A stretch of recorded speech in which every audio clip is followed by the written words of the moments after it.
नमस्कार साथियों।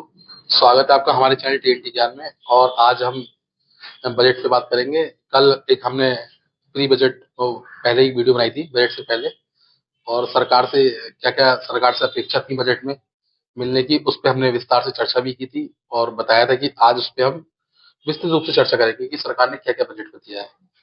देखिए, एक सबसे बड़ा जो तोहफा है, जिसकी कल कल भी मैंने एक वीडियो में बात रखी थी, जिससे पूरा भारत की अर्थव्यवस्था घूमती है, जी। जिसका सबसे बड़ा उपभोक्ता है भारत का, हर सेक्टर का। आप फूड से लेके मैन्युफैक्चरिंग में किसी भी मतलब किसी प्रकार का भी कोई आप उपयोगकर्ता जो है, वो सबसे बड़ा वो जो है मिडिल क्लास। तो मिडिल क्लास की हमारी मतलब ये मांग भी थी कि मिडिल क्लास के लिए सरकार कुछ अच्छा करे। ठीक है, और मुझे लगता है सरकार ने काफी हद तक बहुत अच्छा करने की कोशिश की है, बल्कि मैं कहूंगा इस बार का बजट हर बार से सुपर रहा है मेरी नजर में। अब वो कैसे रहा है? देखिए, सबसे बड़ी बजट जो बजट में मांग थी एक मिडिल क्लास की, और मैं समझता हूँ मिडिल क्लास का सभी की मांग थी कि मिडिल क्लास को टैक्स में रियायत मिलनी चाहिए। ठीक है, जो टैक्स में रियायत थी, और सरकार ने उसको शायद काफी गंभीरता से लिया और पूरी कोशिश करी कि एक मिडिल क्लास को एक संदेश जाए कि अभी तक जो सरकारें मिडिल क्लास की उपेक्षा करती आई हैं, अब ऐसा नहीं होगा। क्योंकि ना, देखिए, सबसे ज्यादा बर्डन जो रहता है टैक्स का, वो मिडिल क्लास पे ही रहता है। तो कहीं ना कहीं सरकार ने पूरी कोशिश करी है कि टैक्स स्लैब में मिडिल क्लास को एक अच्छी राहत देने के लिए। देखिए, आयकर के लिए भी एक सरकार ने एक अभी अगले हफ्ते तक का समय मांगा है, उसमें भी कुछ नया प्रावधान करने जा रही है सरकार। उसके लिए भी एक हफ्ते का समय मांगा है। लेकिन मोस्ट ऑफ द जो आज का यूनिक पॉइंट था, मतलब जिसे कहते हैं यूएसपी, एक तरीके से वो यूएसपी जो थी कि वो सरकार ने टैक्स की जो दर थी वो 7.5 लाख से बढ़ा के 12 लाख कर दी। ये सबसे बड़ा मतलब इनका जी, संजीव हाँ जी, हाँ, ये पॉइंट मैंने था। भी देखा है। देखा जाए तो इस बार का जो बजट है वो हम्म। एक आम आदमी को ध्यान में रख के ही बनाया गया है। बनाया गया। वही पहली सरकारें थीं जो है अलग-अलग वर्गों को देख के जो बजट हम्म। बनाती थी। इस सरकार ने भी एक खास वर्ग को देखकर अपना बजट बनाया है, जो है मिडिल क्लास। जी जी। बहुत सारी चीज़ों का जो है मिडिल क्लास के लिए इस खास ध्यान रखा गया है इस बार। हम्म। जैसे इनकम टैक्स हुआ, हम्म। बहुत सारी चीज़ों से जो है स्टाम्प ड्यूटी हटाना है, हम्म। जो हमारे यहाँ इम्पोर्ट होती हैं। हम्म। अगर स्टाम्प ड्यूटी हटेगी तो ज़ाहिर-सी हम्म। बात है उनकी कीमतें भी कम होंगी। बिल्कुल सही बात। तो मेरा भी मानना ये है कि सरकार ने जो बजट ध्यान में हम्म। रख के बनाया है, मिडिल क्लास को ही ध्यान में रख के बनाया है। हम्म। और जो इस बार का बजट है वो वाक़ई में काबिल-ए-तारीफ़ है। हम्म। देखिए, आपकी बात बिल्कुल ठीक है, क्योंकि सरकार को मिडिल क्लास पे ध्यान देना भी बहुत जरूरी था। क्योंकि देखिए, अर्थव्यवस्था में सबसे बड़ा रोल है सरकार का, मतलब मिडिल क्लास का। और काफी समय से सरकार के द्वारा ये शोषित होते थे। हर सरकार में ये ऐसा रहा है कि मिडिल क्लास तबका सबसे ज्यादा पिसा है। सबसे ज्यादा टैक्स का बर्डन जो होता है मिडिल क्लास पे आता है। तो देखिए, टैक्स के स्लैब में जिस प्रकार से इन्होंने बदलाव किए, बहुत ही अच्छा मुझे लगा। क्योंकि आप ये देखेंगे, अगर टैक्स का स्लैब आप देखें, तो जो नया प्रावधान है वो 0 से 12 लाख तक का बिल्कुल जीरो कर दिया है। जबकि पहले अगर आप देखेंगे, तो अगर 5 से 7 लाख के बीच में 5% टैक्स सरकार लेती थी इसमें, और 7 से 10 लाख के बीच में 10%, जी, और 10 से 12 लाख में 15%, और 12 से 15 के बीच में 20% लेती थी, और 15 एबव में 30% लेती थी। मतलब जी, 30% मतलब ये हो गया, आप समझो कि एक बहुत बड़ा बिजनेसमैन, बहुत रियायती आदमी। जी, जी। सरकार की मतलब कहीं ना कहीं सरकार की अनदेखी रहती थी। सरकार 15 लाख से ऊपर वाले को एक बहुत अमीर आदमी मान लेती थी। लेकिन इस बार सरकार ने इसको गंभीरता से लिया है, और सरकार ने कोशिश करी है जो 15 लाख से ऊपर वाली इनकम है उसको, जैसे देखिए, हालांकि मैं आपको बता भी रहा था कि सरकार 25% के स्लैब में शायद इसको ला सकती है, लेकिन सरकार ने उससे भी कम की कोशिश करी है, 20% की इसमें कोशिश करी हाँ, है। खासकर जो आम आदमी को ध्यान हम्म। में रखा गया है ना, तो जो अपर मिडिल क्लास और मिडिल क्लास हम्म। है, दोनों के लिए जो है अच्छी सुविधाएँ दी गई हैं हाँ, इसमें। अब सरकार ने क्या करा, 12 से 15 लाख वाले को सीधे 15% के स्लैब में डाल दिया। जी, तो ये एक बहुत अच्छी मतलब मौका दिया है सरकार ने कि हम आप लोगों के साथ हैं। और दूसरा, जो 15 से 20 लाख का था वो 20% कर दिया है। और तीसरा, 20 से 25 लाख का जी। 25% कर दिया। जबकि पहले क्या था, 15 लाख से ऊपर आते ही आपको 30% देना पड़ता था। 30%। अब 30% जो है वो 25 लाख से ऊपर है। तो कहीं ना कहीं 10 लाख का एक छूट मतलब दी है जी, सरकार जी। ने। कोशिश करी है कि किसी तरीके से भी मिडिल क्लास पे बहुत ज्यादा बर्डन ना पड़े, और मिडिल क्लास जो है हमारा साथ दे। दूसरी बात मैं इसमें एक बताना चाहूंगा कि सरकार ने टीडीएस की भी सीमा बढ़ाई है। ये बढ़ा के 2.5 लाख से 6 लाख कर दी है। इसके बारे में क्या सोचते हैं आप सर? ये भी अच्छी चीज़ है। सरकार ने देखो हम्म। जो है भी टीडीएस भी जो है मिडिल क्लास का ही जो ज्यादा करता हाँ है, जो सर्विसेज जो सरकार देती है उसमें टीडीएस जो है मिडिल क्लास का ही जाता है, तो कहीं ना कहीं मिडिल क्लास को ही फायदा मिलेगा। और एक इसमें मैंने ये भी देखा है कि सरकार ने बुजुर्गों के लिए भी 1 लाख तक की छूट और करी है, एडिशनल करी है। एडिशनल भी है, जो उसमें एक पॉलिसी है, जो क्लॉज है उसमें, कि जो 4 साल तक लगातार रिटर्न फिल करते हैं, जिनका रिटर्न एकदम एक्चुअल है, उनको 1 लाख तक की, अब वो किस क्या है वो आगे जब बजट में इम्प्लीमेंट हो जाएगा तो पता चलेगा किस तरीके से वो छूट दी गई है, लेकिन वरिष्ठ नागरिकों के लिए भी जी ये प्रावधान किया गया है। और ये काफी अच्छा है, क्योंकि देखिए वो क्या होता है ना, एक उम्र के बाद उनकी जो इनकम होती है वो टेम्परेरी होती है, मतलब है ना, किसी की पेंशन है या किसी का कुछ है, तो उस हिसाब से उन्होंने छूट की कोशिश करी है और मेरी नजर में बहुत अच्छा करा है ये। हाँ, तो यही जो चीजें हैं काफी अच्छी हैं। इस बार जो है मिडिल क्लास के साथ साथ किसानों का और महिलाओं का विशेष ध्यान रखा गया है। किसानों के लिए किसान क्रेडिट कार्ड जो होता है वो 3 लाख से बढ़ा के 5 लाख कर दिया गया है उसकी लिमिट, और महिलाओं के लिए भी कई सारी जो है योजनाओं का भी शुभारंभ हुआ है। हाँ, और सरकार के बहुत सारे प्लान हैं। सरकार ने जैसे एनर्जी सेक्टर में एक विशेष ध्यान दिया है और न्यूक्लियर सेक्टर में विशेष ध्यान दिया है। अभी जो है आने वाले टाइम के लिए खास स्कीमें बनाई है, जैसे न्यूक्लियर में 2047 तक जो 100 गीगावाट का जो है एक मिशन रखा है। अच्छा, ये भी बहुत बड़ा एक प्रोजेक्ट है सरकार का। और तो आप देखा जाए तो इनके तहत जो हम विकसित देशों के बराबरी करने की कोशिश संभावना कर करेंगे। जी सकते जी। हैं। अच्छा, एक बात आपने किसानों वाली बात बताई, तो किसानों के लिए मतलब जो सब्सिडी वाला था, जो लोन था, उसमें ये बहुत अच्छा है कि उसको 6 लाख तक करने की कोशिश की है सरकार ने। दूसरा, सरकार की कोशिश रही है कि सरकार इस बार मसूर तुअर जैसी दालों की पैदावार बढ़ाने की कोशिश करेगी, उनका फोकस करेगी। साथ में कपास की पैदावार बढ़ाने की कोशिश है, इसके लिए उन्होंने एक 5 साल का मिशन का जिक्र भी किया है। हाँ, वो है ना, कि ऐसा हम लोग करेंगे, मतलब कि इससे क्या होगा, किसान की एक तो आय बढ़ेगी, दूसरा ये होगा। सरकार का ये मानना है कि आने वाले 5 साल में हम सेल्फ सफिशिएंट, अपनी जो भी क्वांटिटी है सेल्फ, उसमें सेल्फ सफिशिएंट हो जाए। नहीं, एक कपड़ा उद्योग को भी एक संजीवनी तरह मिलेगी कपड़ा कपास उद्योग से। है, हाँ। और जो है साथ साथ में लेदर, फुटवियर, इन सब चीजों में भी हम जो एक ग्लोबल हब बनने वाले हैं। हाँ, क्योंकि ना देखिए एक चीज ये भी है कि जितना हमारे देश में बनेगा स्वदेशी होगा, उतना ही हमें बेनिफिट ज्यादा होगा। और सरकार की देखिए हर बार कोशिश रहती है किसानों को कुछ ज्यादा से ज्यादा दिया जाए। सरकार किसानों के लिए काफी पॉजिटिव भी है और कोशिश भी कर रही है काफी देने की, लेकिन हो सकता है शायद किसानों को कम लगे, लेकिन मेरी नजर में काफी अच्छा सरकार कोशिश करी है किसानों के लिए। अच्छा, एक बात और, सरकार ने मेडिकल पे बहुत ध्यान दिया है इस बार। मेडिकल के देखिए उपकरण भी काफी सस्ते करे हैं और काफी जीवन रक्षक दवाइयां जो है उनको टैक्स मुक्त करने की कोशिश करी हाँ, है। जो अभी 37 नई मेडिसिन है जो नई इजाद की गई है, उनसे बिल्कुल बेसिक जो ड्यूटी होती है जो बाहर से हम इम्पोर्ट करते हैं वो बिल्कुल जीरो कर दी है। हाँ, जीरो कर दिया, और ये 13 बहुत अच्छा। सर्विसेज हैं जो लाइफ सपोर्ट है, उनसे भी सर्विस हटा ली। बिल्कुल बिल्कुल बिल्कुल। अच्छा, एक चीज ये है, क्योंकि कि देखिए काफी समय से दवाइयों पे भी जीएसटी घटाने की बात काफी समय से चल रही थी, क्योंकि क्या होता था, रिटेलर वाले जो काफी टैक्स के बीच में जो वो टैक्स पड़ता था वो कस्टमर भी पड़ता था। हाँ, कुछ मेडिसिन तो ऐसी है जिनकी 50% तक की ड्यूटी होती है, तो उनसे जो मूल्य 2 गुना 3 गुना इस तरीके से हो जाता है। बाहर से आती है दवाई है, तो एक तो बाहर की कंपनी हमें महंगी महंगी सप्लाई करती है, ऊपर से फिर जो है ड्यूटी वगैरह लगती है, तो वो महंगी हो जाती है। काफी कोशिश सरकार की रही है कि मेडिकल को भी काफी राहत दी जाए। और एक बहुत अच्छी बात, जो लोग मेडिकल की प्रैक्टिस कर रहे हैं उनके लिए अगले 5 साल में सरकार ने मेडिकल में 75,000 सीटें बढ़ाने का लक्ष्य रखा है जी।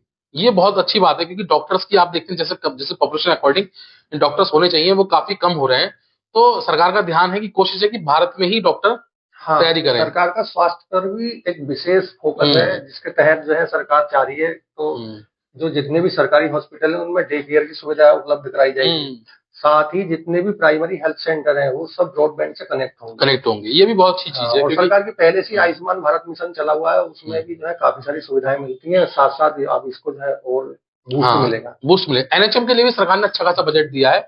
और इलेक्ट्रिक के लिए आप बता ही रहे थे, इलेक्ट्रिक कारों के लिए एलईडी एलसीडी ये टाइप की सब सरकार सस्ती करने जा रही है। हाँ, बैटरी पे भी। हाँ, संजीव जी आपको बताऊं, सरकार ने जो है कोबाल्ट पाउडर जो और निकल वो लिथियम आयन जो होता है, इनसे भी स्टैम्प ड्यूटी पूरी हटा ली है, क्योंकि लिथियम आयन बैटरी में मेन इंग्रेडिएंट जो है कोबाल्ट ही होता है। बिना उसके लिथियम बैटरी बनी हुई। हाँ, तो सरकार का इस पे काफी फोकस है कि इसमें मैन्युफैक्चरिंग की बढ़ाए, जिससे हमें सस्ते में ही मतलब बैटरी उपलब्ध हो। और क्योंकि कॉल की भी कॉस्टिंग आ रही थी, मैं ये देखता हूँ कि ईवी की जो आप कार कंपेयरिंग करेंगे पेट्रोल से तो काफी कॉस्टिंग ज्यादा है, जिसकी वजह से एक आम आदमी उस तक नहीं पहुंच पा रहा था। तो सरकार की कोशिश रही है कि ईवी को सस्ता करा जाए, कहीं ना कहीं आम आदमी को छूट दी जाए। और एक इसमें सरकार ने एआई के लिए करीब 500 करोड़ का बजट रखा है सरकार ने एआई के लिए। और इसमें भी काफी अच्छा काम आप देखेंगे कि हम लोग काफी समय से एआई हाँ और ईवी की देखो, बात करते हैं। एआई और ईवी ही आने वाला हाँ। भविष्य है। बिना एआई के जो है हर सेक्टर पिछड़ सकता है, तो एआई तो जितना जल्दी से जल्दी इम्प्लांट हो जाए हर एक हम्म। सेक्टर में, इतना जरूरी है। ये बहुत मतलब एआई के लिए बहुत जरूरी भी था, क्योंकि काफी समय से एआई में हम लोग उस तरीके से काम नहीं कर पाते जिस तरीके से चाइना या अमेरिका करते हैं। तो हमारी कोशिश है कि हम भी उनके उनसे आगे ना तो उनके बराबर तो पहुंचने की कोशिश नहीं करें हम। देखो संजीव जी, मेरा मानना है कि चाइना ने जैसे अभी हाल फिलहाल में अमेरिका को टक्कर दी है एआई के हम्म। मामले में, तो अगर इन दोनों देशों को कोई तीसरा देश टक्कर दे सकता है तो वो अपना इंडिया ही भारत। है। बिल्कुल इसके बिल्कुल। अलावा किसी और देश में मुझे नहीं लगता इतनी हम्म। कैपेबिलिटी है। अच्छा, एमएसएमई जो नए स्टार्टअप हैं इनके लिए भी सरकार ने लिमिट बढ़ाई है, इनको भी 5 करोड़ से 10 करोड़ कर दिया है। हाँ, सरकार और का मानना है कि हम्म। एमएसएमई जो है सेकंड इंजन होता है हमारा सेवा हम्म। क्षेत्र के बाद। जो है एमएसएमई एक ऐसा क्षेत्र है जो हम्म। हमारी जो है अर्थव्यवस्था को बूस्ट करता है। तो सरकार चाहती है कि 45% जो है हमारा एक्सपोर्ट एमएसएमई के थ्रू हो। इसमें एमएसएमई मैंने देखा सरकार कुछ टैरिफ करने की, कम करने की भी बात हुई है। जी शायद इससे भी काफी फायदा मिलेगा और एमएससी के लिए रूल्स भी थोड़े से सुगम करे जाएंगे कि किस तरीके से आप आसानी से उद्योग लगा सकें। नए नए स्टार्टअप के लिए भी सरकार ने बजट बढ़ा दिया है, 10,000 करोड़ का फंडिंग जी जी। सरकार ने दिया है कि किस तरीके से हम लोग इसको और बढ़ा सकें। ठीक है, इसमें भी काफी कोशिश सरकार ने की है कि एमएसएमई एक बहुत बड़ा एमएसएमई की मांग थी टैरिफ को लेकर, तो सरकार ने काफी हद तक उनकी भी सुनी है, उनको भी काफी अच्छा देने की कोशिश की है।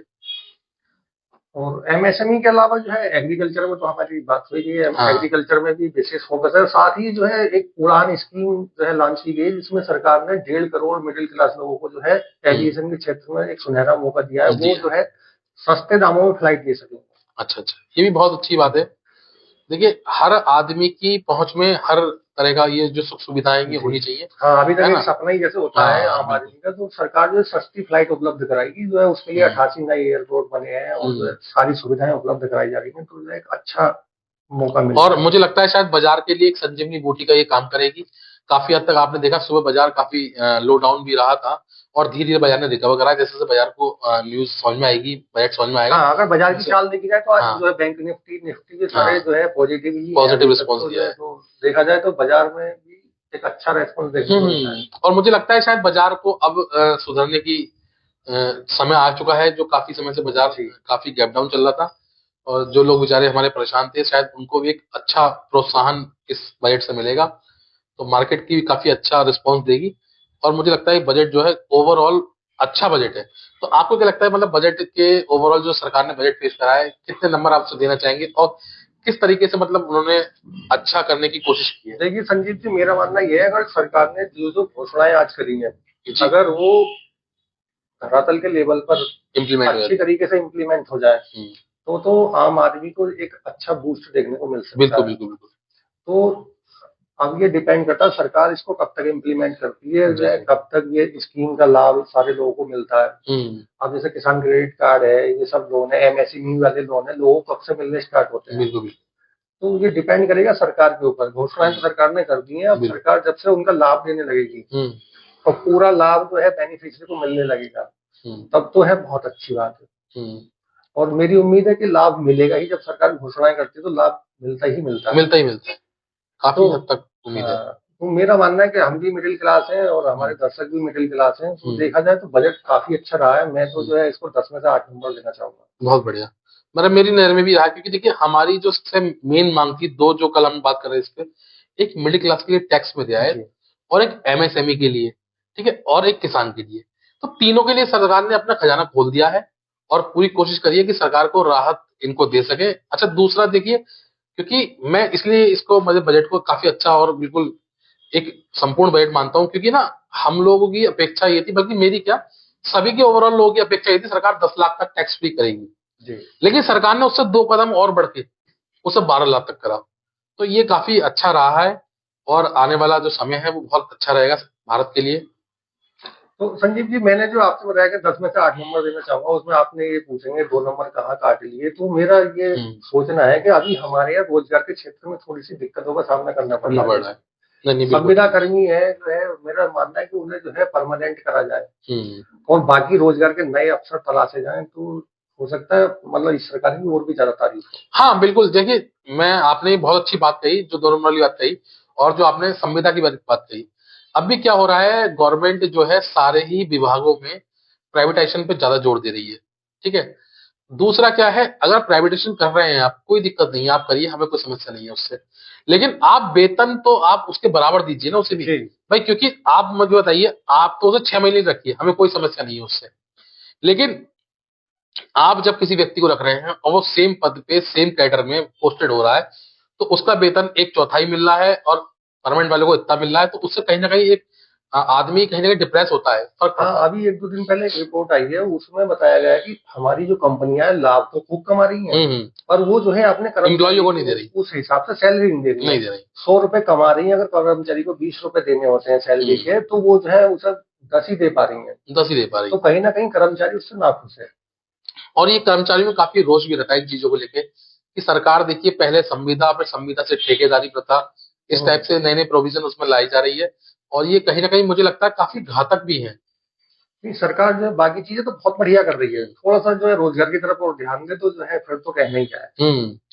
मतलब सरकार इनको भी एक परमानेंट की तरह ही उपयोग करे, क्योंकि वर्क में किसी की कोई कमी नहीं है, तो सैलरी में भी डिफरेंस नहीं होना चाहिए इतना। अगर कोई भी संविदा कर्मी है या ठेके वाला है, प्राइवेट है, तो उसको एक अच्छा पे स्केल मिलना चाहिए, उसके मुताबिक हम्म। जो जो काम करता है उसके मुताबिक उसको उसका वेतन मिलना चाहिए, तो वो मतलब आगे भी काम करे, सारे काम अच्छे करेगा। बिल्कुल बिल्कुल। देखिए, अभी ये हम लोग केंद्र की बजट की बात कर रहे हैं, और अब आने वाला बजट राज्य सरकार का भी होगा। हम लोग उत्तर प्रदेश से बिलोंग करते हैं, तो उत्तर प्रदेश में एक बहुत बड़ी मांग काफी समय से शिक्षा मित्रों की रही है, सैलरी को लेके। हाँ, तो शिक्षा आपको मित्र लगता है, है कि एनएचएम इस बार, कर्मी है, बहुत सारे हैं। हाँ, इस बार बजट में योगी सरकार शिक्षा मित्रों के लिए या एनएचएम कर्मचारियों के लिए या फिर और भी अनुदेशक टाइप के जो लोग हैं, जो भी मतलब बहुत सारे विभाग ऐसे हैं जिनमें टेम्परेरी लोग रखे जी। हुए हैं, संविदा पे रखे हुए हैं, ठेके प्रथा पे रखे हुए हैं, क्या उनके लिए कुछ ऐसा अच्छा मिलने की संभावना है कि वो कुछ अच्छा अब कर सके? हाँ, अगर समय के मुताबिक देखा जाए तो देखो, एक जो है पॉजिटिव सूचना मिलने की संभावना है। अच्छा। देखिए, बाकी अब जब राज्य सरकार का बजट पेश होगा तब उससे बात करेंगे हम लोग। कोशिश करेंगे कि सरकार तक हमारी बात पहुंचे। और क्योंकि देखिए, कहीं ना कहीं डायरेक्ट इनडायरेक्टली में इसमें सरकार का ही बेनिफिट होता है। देखिए, आप ये समझिए, कर्मचारियों की संख्या कितनी ज्यादा है। यूपी यूपी सबसे बड़ा राज्य है अपने देश का, और पॉपुलेशन में भी आप देखते हैं, और वर्कलोड में भी आप सबसे ज्यादा है हम लोग। तो कहीं ना कहीं इन कर्मचारियों का भी मनोबल बढ़ेगा अगर सरकार इनको कुछ एडिशनल देगी। देखिए, काम हर व्यक्ति करता है, और अगर सेम पैसा उनको भी मिले तो शायद उनका काम और ज्यादा इम्प्लीमेंट होगा, उनकी जो जरूरतें हैं, उनके परिवार के जो भरण पोषण है, वो और अच्छे से होगा, तो वो भी दिल लगा के काम करेंगे, बल्कि करते भी हैं। आप देखिए, मेडिकल डिपार्टमेंट को देखिए, एक बहुत ज्यादा उन पर बर्डन रहता है हमेशा। मेडिकल है या पुलिस विभाग है या स्वास्थ्य शिक्षा का क्षेत्र है, तो इसमें काफी बर्डन लोगों पर रहता है। इनको इनके काम ना सही और दूसरे काम भी बहुत सारे इनको करने पड़ते हैं।